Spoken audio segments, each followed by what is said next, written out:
In the winter of 1834, 12 nuns at the Sacred Heart Convent in rural Ohio died within 48 hours of each other. Not one showed signs of illness, injury, or distress. The youngest was 23, the oldest, 47. All were found in their beds, hands folded. In prayer, expressions peaceful, as if they had simply chosen to slip away from this world. The local physician, Dr. Samuel Hartwell, examined each body and declared them all to be in perfect health at the time of death. No poison was found, no violence detected, no disease present. For nearly 2 centuries, the Catholic Church has kept the records of what really happened at Sacred Heart sealed away in their archives. But recently discovered letters and testimonies from that terrible winter reveal a truth far more disturbing than any supernatural explanation could ever be. Before we continue with the story of Sacred Heart Convent, this channel isn't for everyone, only for the bravest souls who dare to uncover the dark secrets that history tried to bury. If you have the courage to hear the truth about what really happened in that isolated convent, hit that subscribe button and let me know in the comments what state or city you're listening from.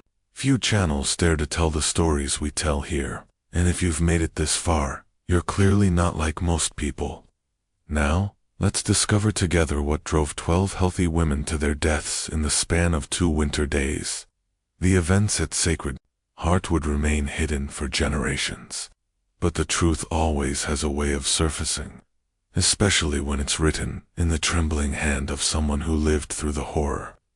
The Sacred Heart Convent sat on 47 acres of rolling farmland in southeastern Ohio, approximately 12 miles from the small town of Millbrook, established in 1821 by the Sisters of Mercy. The convent had been built to serve the growing Catholic population of German and Irish immigrants who had settled in the region following the completion of the Ohio and Erie Canal. The 2-story brick building with its distinctive bell tower and iron crosses stood as a beacon of faith in a predominantly Protestant area where Catholic settlers often faced suspicion and sometimes open hostility. Mother Superior Catherine Brennan had overseen the convent since 1828, ruling with a firm but loving hand over the 17 nuns who called Sacred Heart home. The sisters supported themselves through farming, teaching at the small school they operated for local Catholic children, and needlework that they sold to families in Millbrook and the surrounding farms. By all accounts, they lived quietly, devoutly, and without causing any trouble for their Protestant neighbors. The winter of 1834 had been particularly harsh. Snow had fallen steadily since November, and by January, drifts reached nearly to the first-floor windows of the convent. The sisters had prepared well for the cold months, with their root cellar stocked with preserved vegetables, their pantry filled with grain, and their woodshed packed with split oak and maple. They had weathered difficult winters before, and this one seemed no different from the others. Sister Mary Agnes, 26 years old and originally from County Cork, Ireland, served as the convent's recorder, keeping detailed logs of daily activities, weather conditions, and the spiritual progress of the community. Her meticulous records discovered in a sealed wooden box beneath the convent's floorboards during renovations in 1923 provide the only first-hand account of what transpired during those final days. Her handwriting, normally neat and precise, becomes increasingly erratic as the entries progress, with the final pages showing clear signs of distress. Trembling letters, crossed-out words, and what appears to be tear stains on the paper.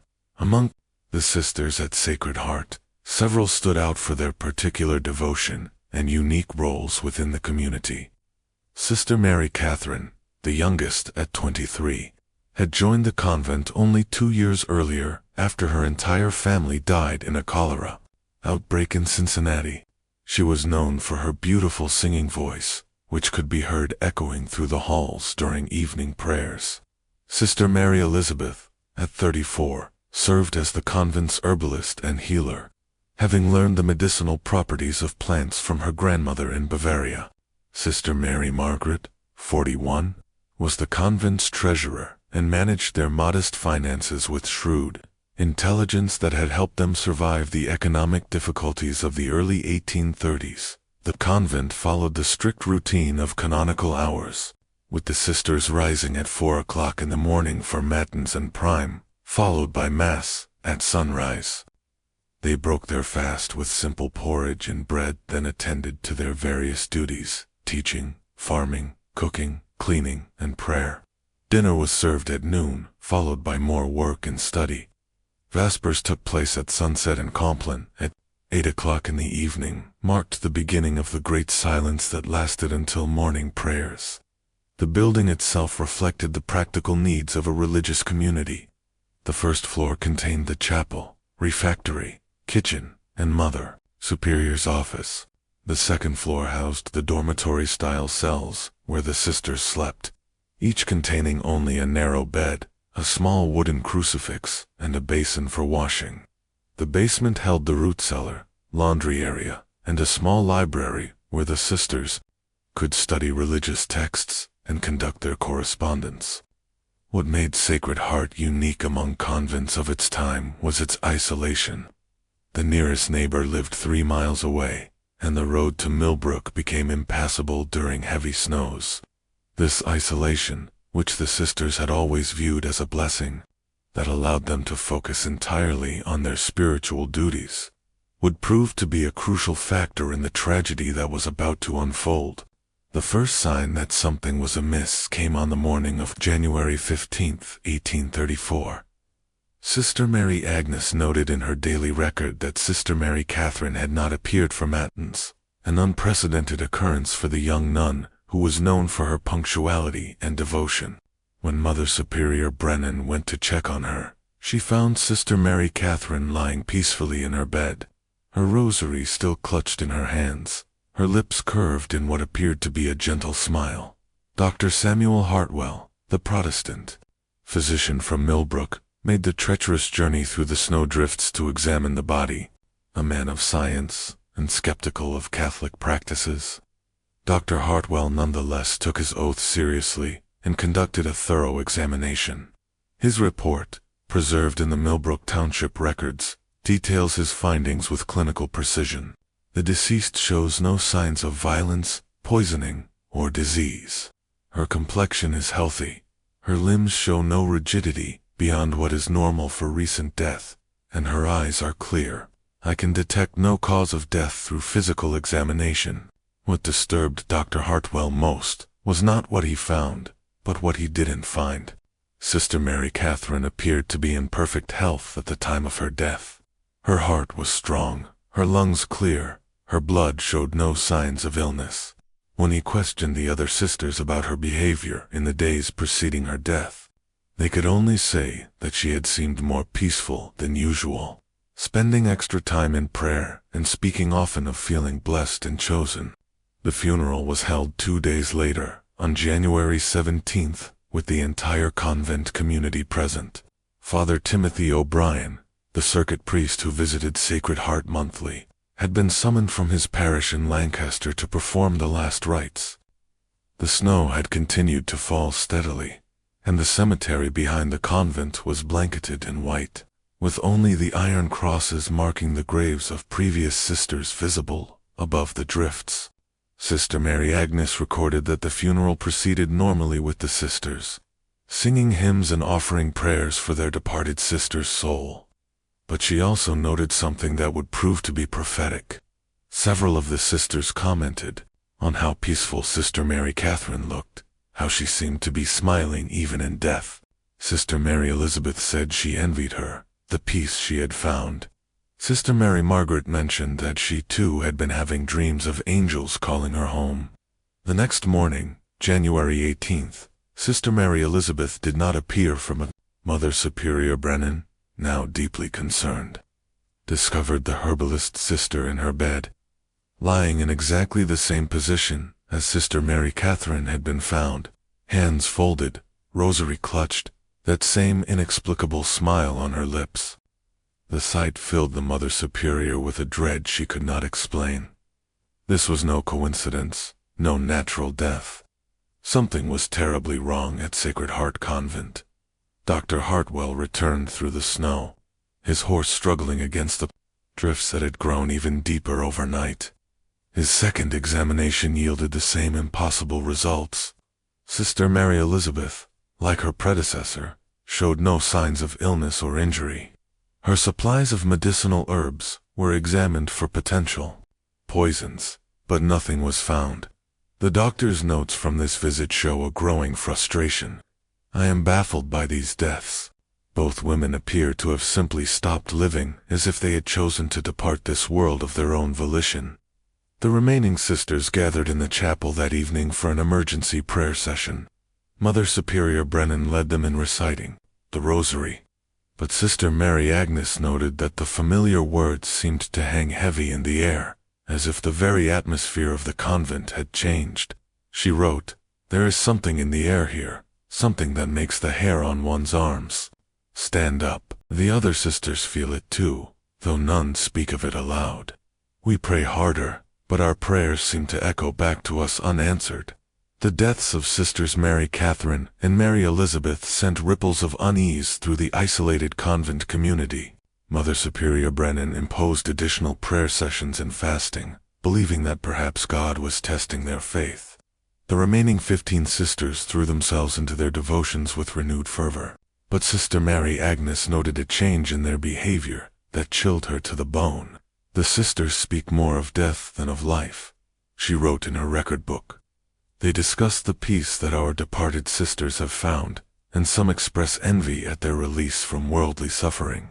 Sister Mary Margaret has taken to spending hours staring out the window at the cemetery, and when asked what she sees there, she simply smiles and says, "Home." The isolation of the convent, which had once been a blessing, now became a source of mounting tension. With the roads impossible and no way to communicate with the outside world, the sisters were trapped with their fears and their dead. Dr. Hartwell had managed to return to Millbrook before the latest snowfall, but he had left behind more questions than answers. His final words to Mother Superior Brennan were recorded in a letter he wrote to his brother. "I have never encountered anything like this in my 20 years of practice. These women are dying for no reason that medical science can explain." The convent's routine continued, but everything felt different. The sisters still rose at 4 for matins, but their voices seemed quieter, more distant. They still attended to their daily tasks, but their movements were mechanical, as if they were sleepwalking through their lives. Most disturbing of all, they began to speak of death not as something to be feared, but as something to be welcomed. Sister Mary Agnes recorded conversations that filled her with growing alarm. Sister Mary Magdalene, 39 years old, and normally the most cheerful of the sisters, had begun to speak of visions she was having during prayer. She says she sees our departed sisters in fields of golden light, and they are beckoning to her. Agnes wrote, "When I ask her to describe these visions more clearly, she becomes vague and says only that they are too beautiful for words." The weather continued to worsen, with temperatures dropping to levels that made it dangerous to venture outside for any length of time.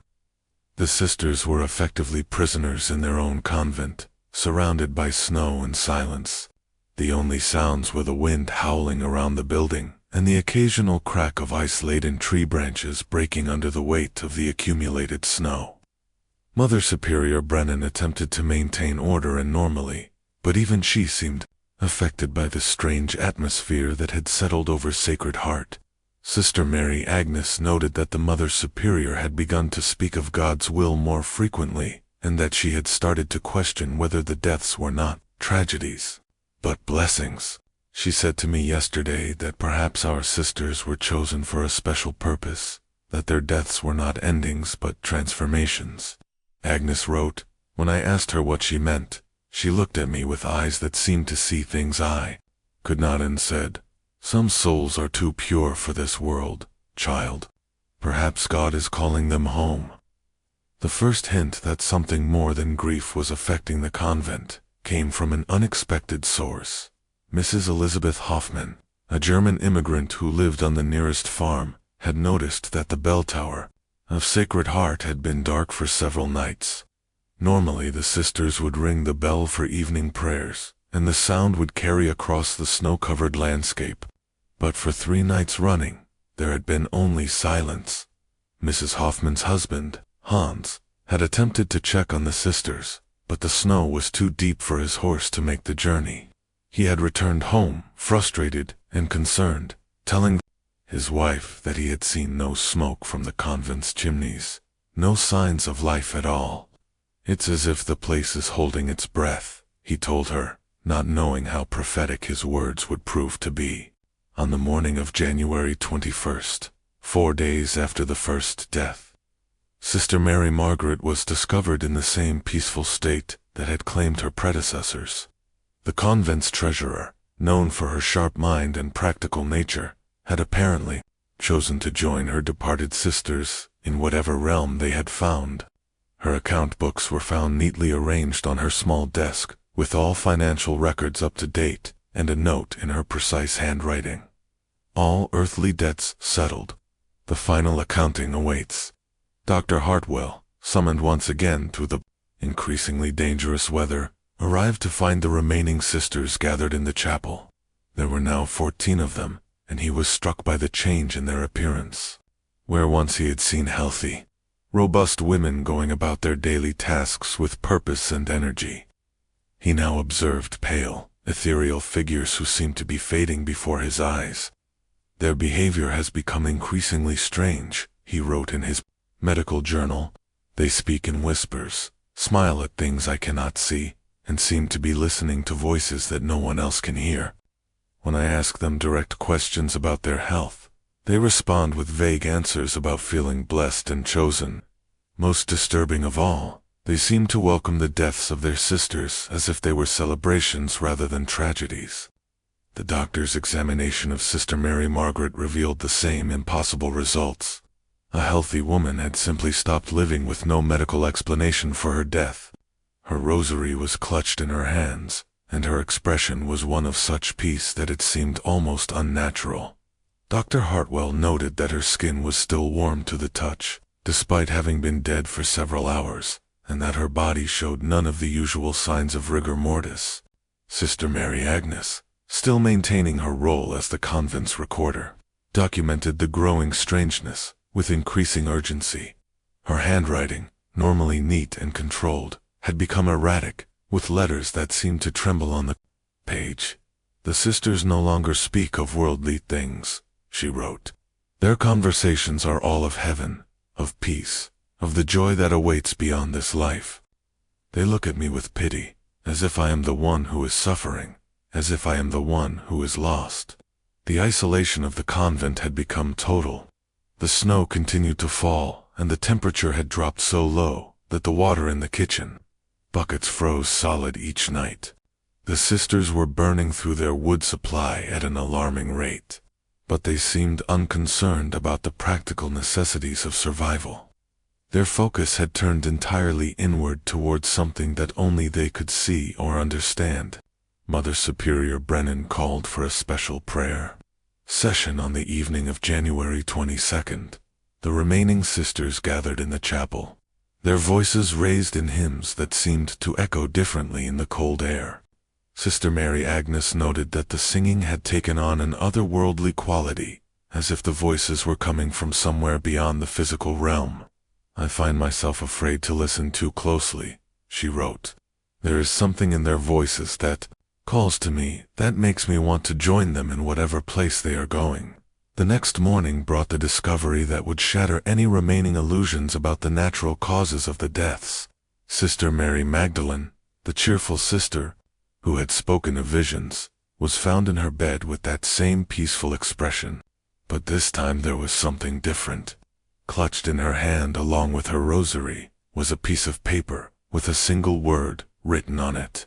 Soon, Dr. Hartwell, by now deeply disturbed by the pattern of deaths, insisted on examining not just the latest victim, but the entire convent. What he found in the basement of Sacred Heart would haunt him for the rest of his life. Hidden behind a false wall in the root cellar, he discovered a small chamber that appeared to have been used for purposes unknown to the Catholic Church's approved practices. The chamber contained 13 wooden crosses, each bearing the name of a sister. 3 of the crosses, those bearing the names of Mary Catherine, Mary Elizabeth, and Mary Margaret, were lying flat on a stone altar. The remaining 10 crosses stood upright, but most disturbing of all, they were arranged in a circle around a larger cross, bearing the name of Mother Superior Catherine Brennan. "I have discovered something that defies explanation," Dr. Hartwell wrote in his journal. "The sisters have been preparing for their own deaths, marking them like appointments on a calendar. This is not a series of natural deaths, or even a contagion. This is something far more sinister and organized." The discovery of the hidden chamber sent shockwaves through what remained of the convent community. When Dr. Hartwell confronted Mother Superior Brennan about the secret room, her response chilled him to the bone. She did not deny its existence or express surprise at its discovery. Instead, she smiled with the same peaceful expression that had been found on the faces of the dead sisters and said, "God's will cannot be hidden forever, Doctor. What must be will be." Sister Mary Agnes, now one of only 13 surviving sisters, found herself questioning everything she had believed about her religious community. In her records, she wrote, "I no longer recognize the women I have lived with for years. They speak of death as if it were a wedding they are preparing for, as if they have received invitations to a celebration that I have not been invited to attend. When I ask them to explain what is happening, they look at me with such pity that I feel like a child who cannot understand the simplest lesson." The weather had become impossibly harsh, with temperatures dropping to 20 below zero. The convent's windows were frosted over so thickly that it was impossible to see outside during the day, and at night the building creaked and groaned under the weight of ice and snow. The sisters had been forced to gather in the kitchen around the large fireplace, as it was the only room warm enough to occupy safely. But even in their cramped quarters, the remaining sisters continued their strange behavior. They prayed constantly, but their prayers had taken on an urgent quality, as if they were calling to someone who was just beyond hearing. They spoke in whispers about the time drawing near and the final calling. Most disturbing of all, they had begun to take turns sitting vigil by the window that faced the cemetery, watching for something that only they could see.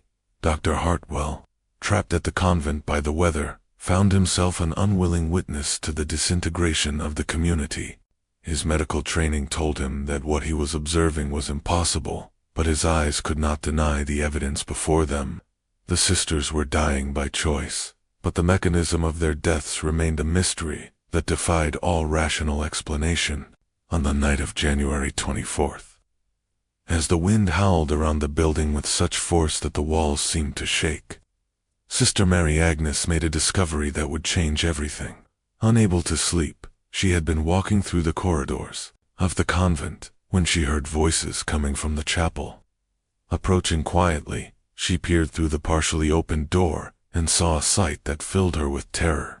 The remaining sisters were gathered around the altar, but they were not alone.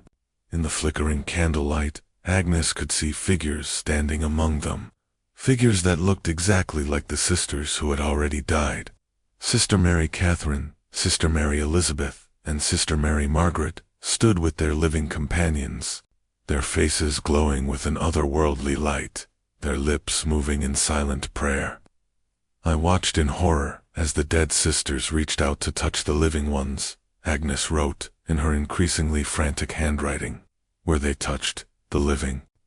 Sisters' faces changed, becoming filled with the same peace and joy that I had seen on the faces of the dead.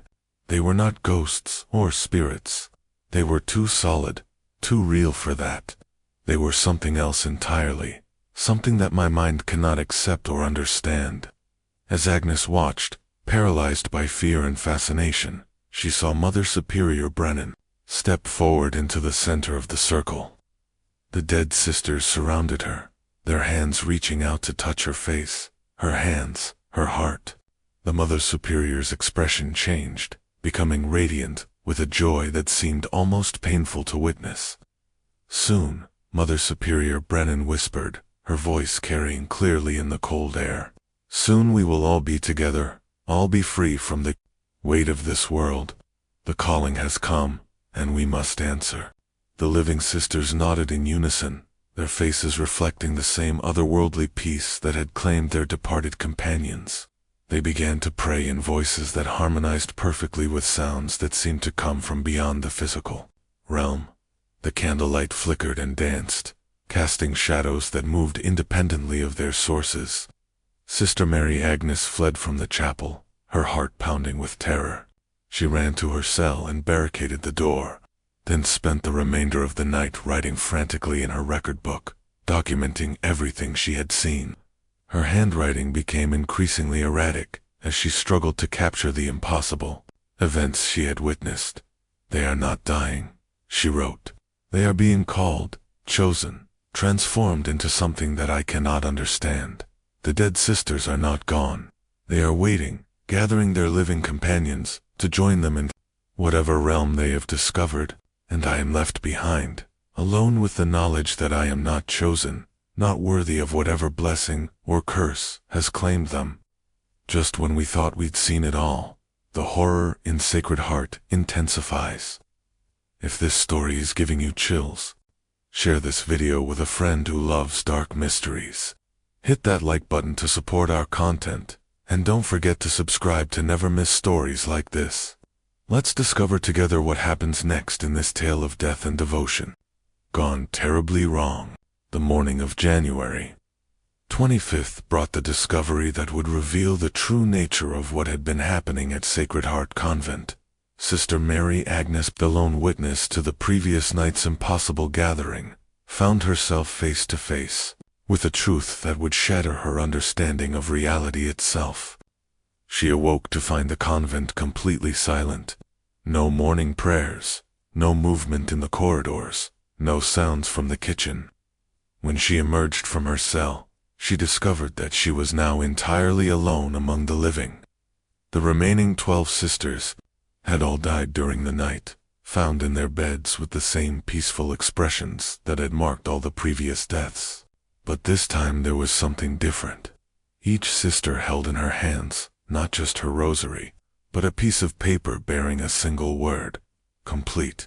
Dr. Hartwell, who had been sleeping in the Mother Superior's office, awoke to find Sister Mary Agnes in a state of complete shock.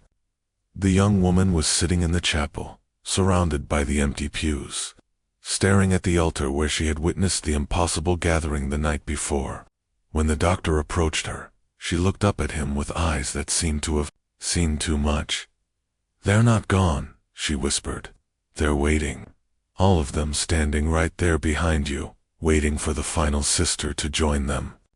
Dr. Hartwell turned to look behind him, but saw nothing except the empty chapel. When he turned back to Sister Mary Agnes, she was holding a piece of paper that had not been there moments before. On it was written a single word: soon. The doctor's medical journal from this day provides the most chilling account of what he discovered when he examined the final 12 bodies.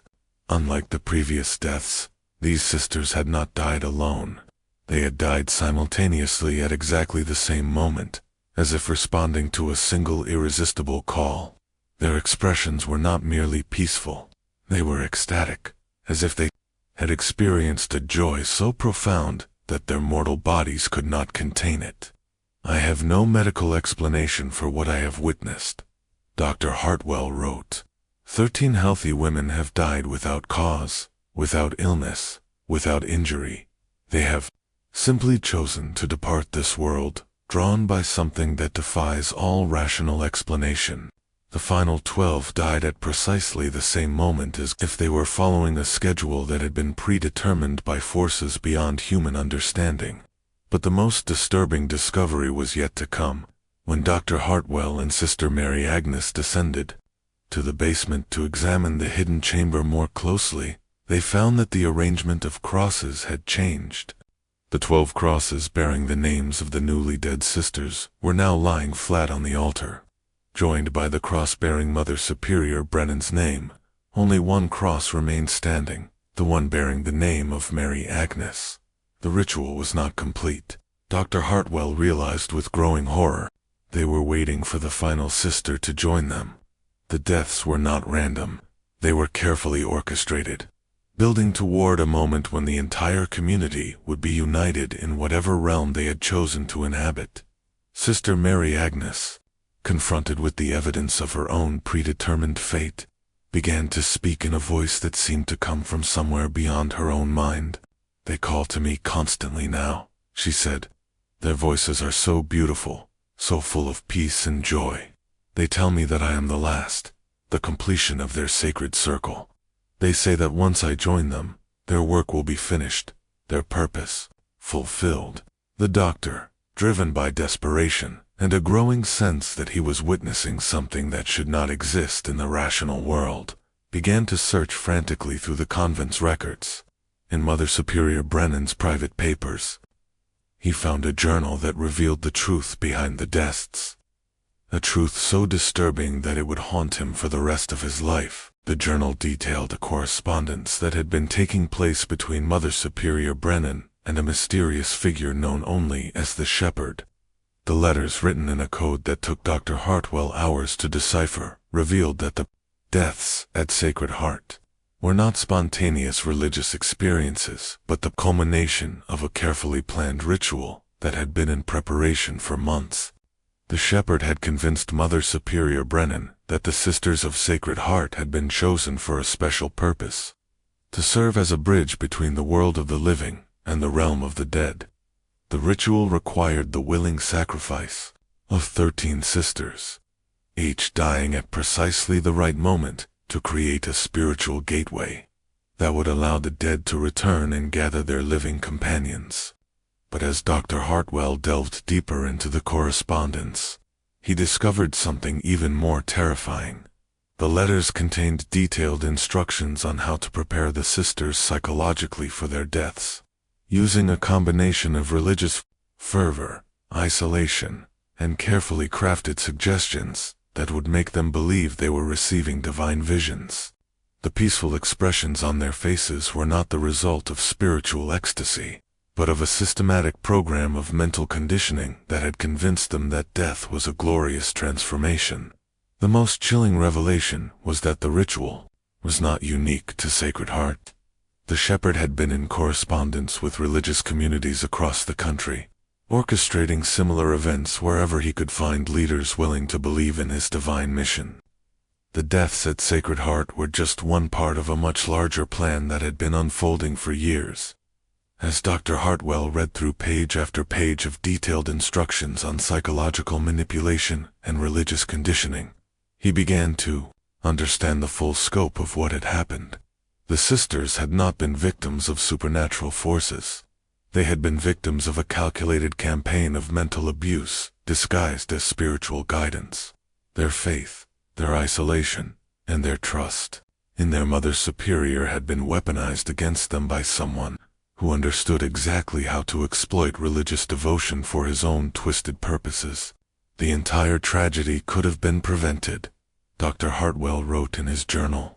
These women died not because of divine calling or supernatural intervention, but because they were systematically conditioned to believe that their deaths would serve a holy purpose. They were murdered not with poison or violence, but with lies carefully crafted to appeal to their deepest spiritual longings. The doctor's hands trembled as he read the final letters in the correspondence. The Shepherd had been planning to visit Sacred Heart in the spring to witness the completion of his experiment. He had viewed the sisters not as human beings with inherent worth and dignity, but as test subjects in a grand design to prove his theories about the power of faith to overcome the natural human instinct for self-preservation. He was creating a methodology, Doctor realized with growing horror, a systematic approach to convincing religious communities to commit mass suicide while believing they were serving God. The Sisters of Sacred Heart were not his first victims, and they were not intended to be his last. The final entry in Sister Mary Agnes's record book written in a hand that trembled with either fear or anticipation, reveals the ultimate truth behind the deaths at Sacred Heart Convent. As Dr. Hartwell worked frantically to decode the Mother Superior's correspondence, Agnes sat alone in the chapel, surrounded by the presence of her departed sisters. "They are all here with me now," she wrote. "I can see them as clearly as I could see them in life, perhaps more clearly. They stand in a circle around me, their faces glowing with a light that comes from within, their voices joining in a harmony that makes my heart ache with longing.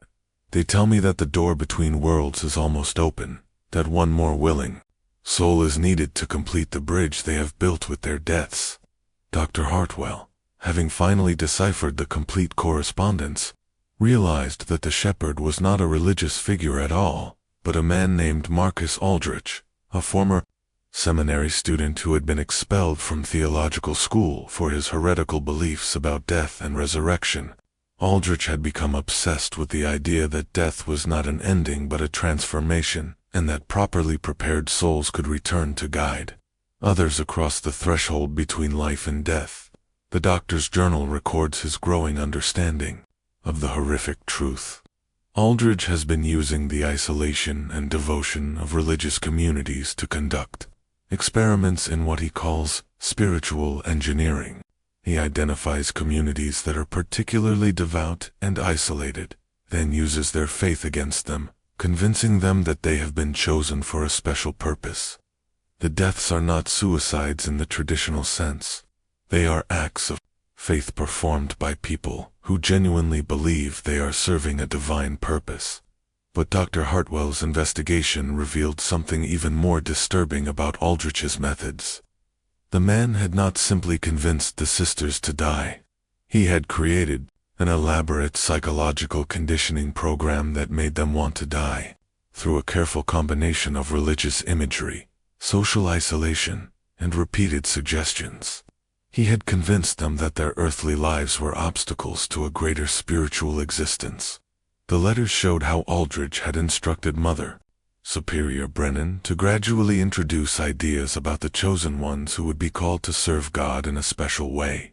He had provided her with specific prayers and meditations designed to make the sisters more susceptible to suggestion, and he had given her detailed instructions on how to interpret any unusual events as signs of divine favor.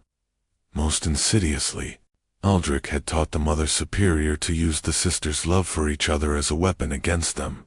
Each death was presented not as a tragedy, but as a blessing that the remaining sisters should envy.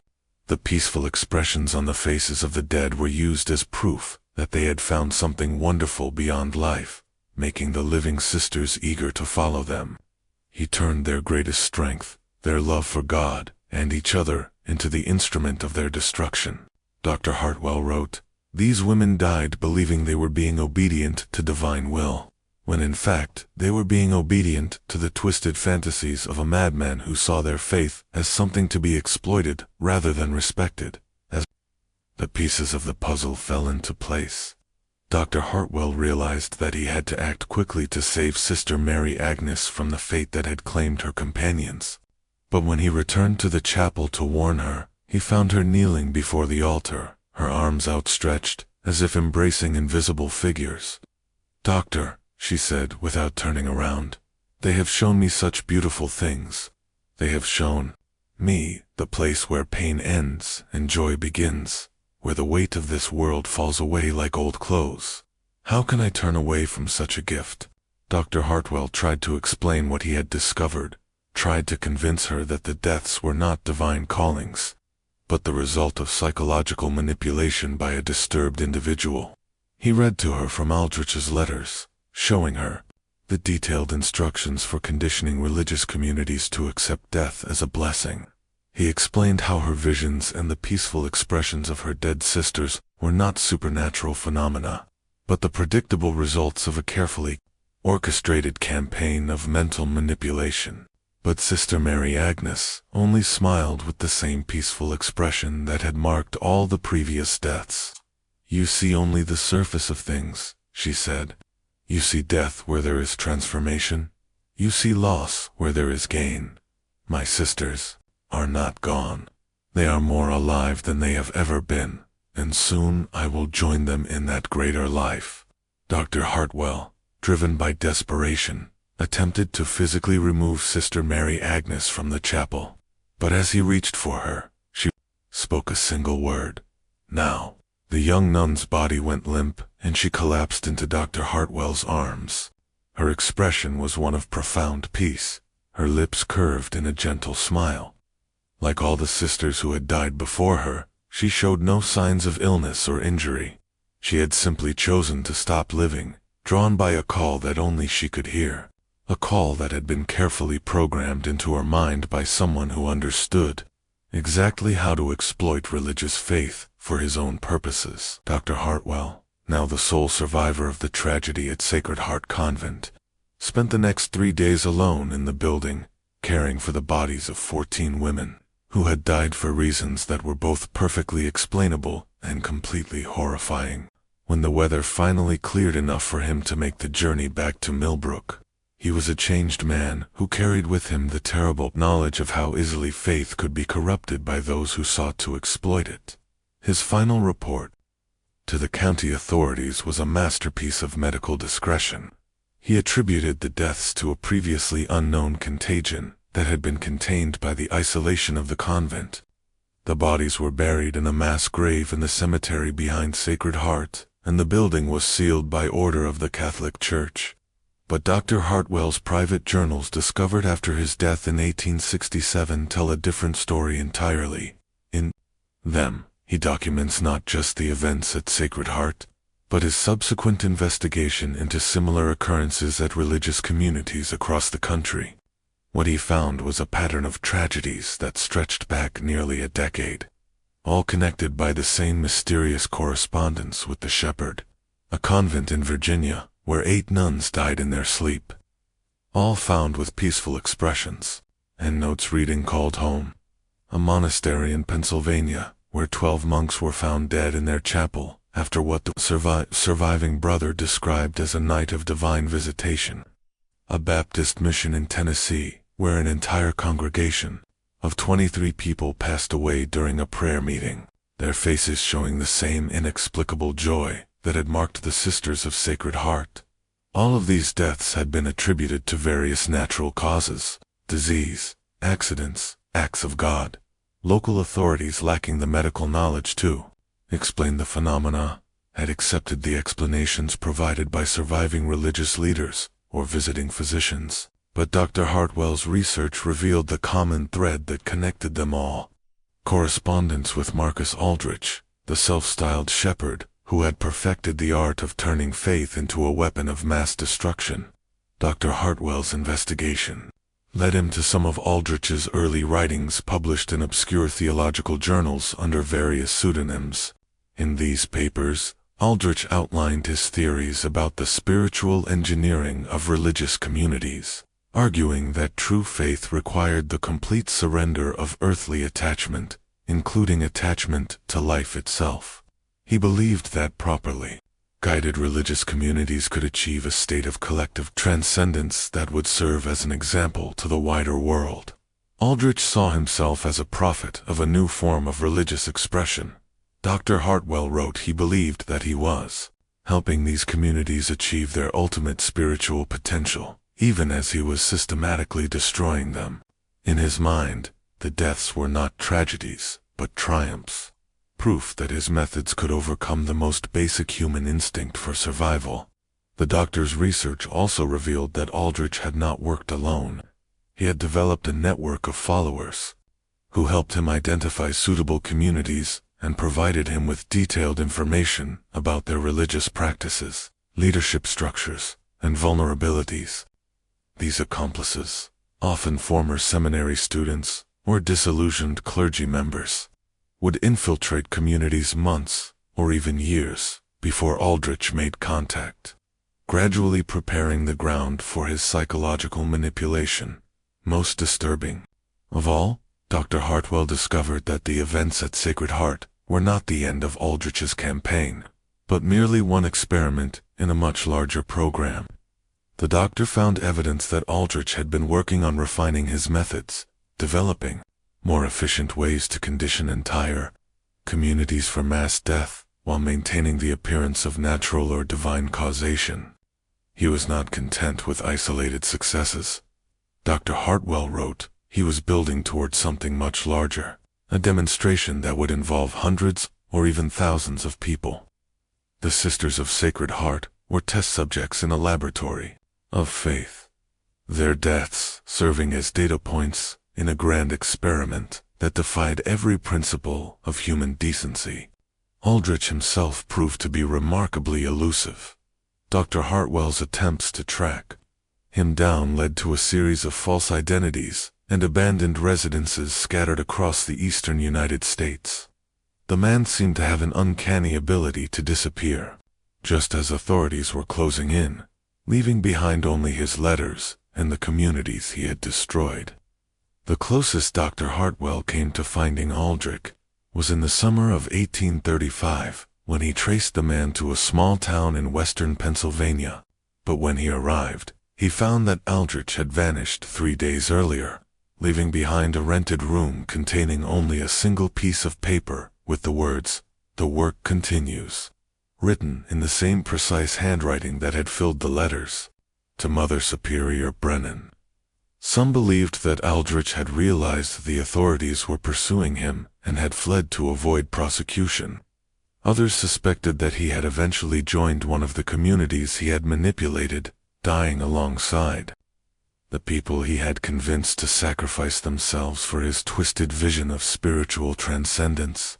But Dr. Hartwell came to believe that Aldrich had simply moved on to new hunting grounds, perhaps taking his methods to the expanding frontier, where isolated religious communities were even more vulnerable to his manipulation. The most terrifying aspect of this entire tragedy, Dr. Hartwell concluded in his final journal entry about the case, is not that one madman was able to convince so many people to die for his delusions.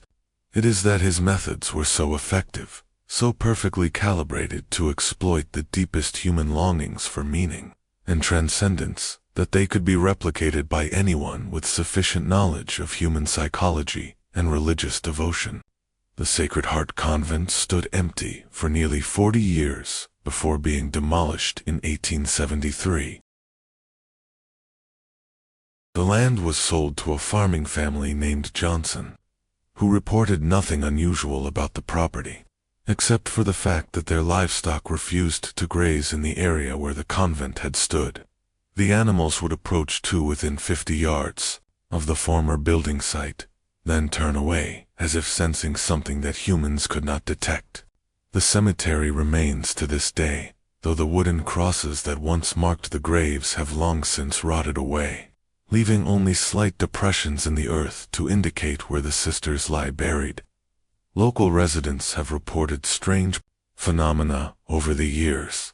Lights moving among the graves on winter nights, the sound of women's voices singing hymns in a language that no one can identify, and an inexplicable sense of sadness that settles over visitors to the site. Whether these reports reflect genuine supernatural activity or simply the power of suggestion working on people who know the tragic history of the place is impossible to determine. What is certain is that the story of Sacred Heart serves as a powerful reminder of how easily faith can be corrupted by those who understand its power and are willing to exploit it for their own purposes. The case files that Dr. Hartwell compiled during his investigation were donated to the Ohio Historical Society after his death, where they remained largely ignored until the 1920s. It was only when similar mass deaths began occurring in other parts of the country, the Jonestown Massacre, the Heaven's Gate suicides, the Branch Davidian tragedy, that researchers began to recognize the patterns that Dr. Hartwell had identified nearly a century earlier. Modern psychologists who have studied Dr. Hartwell's records describe Aldrich's methods as a nearly perfect example of what is now known as coercive persuasion or thought reform. By combining isolation, repetitive indoctrination, and the gradual erosion of critical thinking skills, he was able to convince his victims that their own deaths were not only acceptable, but desirable. What makes the Sacred Heart case so particularly disturbing noted Dr. Margaret Chen, a specialist in cult psychology who studied the case in the 1990s, is the precision with which Aldrich was able to manipulate the religious convictions of his victims. He didn't attack their faith, he weaponized it, turning their most sacred beliefs into the instruments of their own destruction. This mystery shows us how faith, when twisted by those who would exploit it, can become a weapon capable of destroying even the most devoted souls. The Sisters of Sacred Heart were not evil women who deserved their fate. They were faithful, loving people who were manipulated by someone who understood their devotion and used it against them. Their deaths serve as a reminder that even the most sacred beliefs can be corrupted by those who seek power over others, and that true vigilance requires not just faith, but the wisdom to recognize when that faith is being exploited. The tragedy also demonstrates the importance of community connections and oversight in religious life. The isolation that the sisters had viewed as a blessing became the very factor that made them vulnerable to Aldrich's manipulation. Had they maintained stronger ties to the outside world, had there been regular visits from church authorities who were not under Aldrich's influence, the conditioning process that led to their deaths might have been interrupted before it reached its terrible conclusion. Perhaps most importantly, the story of Sacred Heart reminds us that evil often wears the mask of righteousness, and that the most dangerous predators are often those who cloak their intentions in the language of spiritual enlightenment. The sisters died believing they were serving God when in fact they were serving the twisted ambitions of a man who saw their faith as something to be exploited rather than honored. What do you think of this story? Do you believe that the deaths at Sacred Heart were truly the result of psychological manipulation? Or was there something more supernatural at work? Were the sisters victims of a madman's delusion? Or did they genuinely discover something beyond the veil of death that called to them? Could such systematic manipulation of religious faith happen again in our modern world? Or have we learned enough from tragedies like this to prevent their recurrence? Leave your comment below and share your thoughts on this chilling tale of faith corrupted and innocence destroyed. If you enjoyed this tale and want more horror stories like this, subscribe, hit the notification bell, and share with someone who loves mysteries. There are more dark secrets waiting to be uncovered in America's religious history. Stories of faith tested and innocence lost that few dare to tell. If you're brave enough to face them, we'll explore them together, one terrifying truth at a time.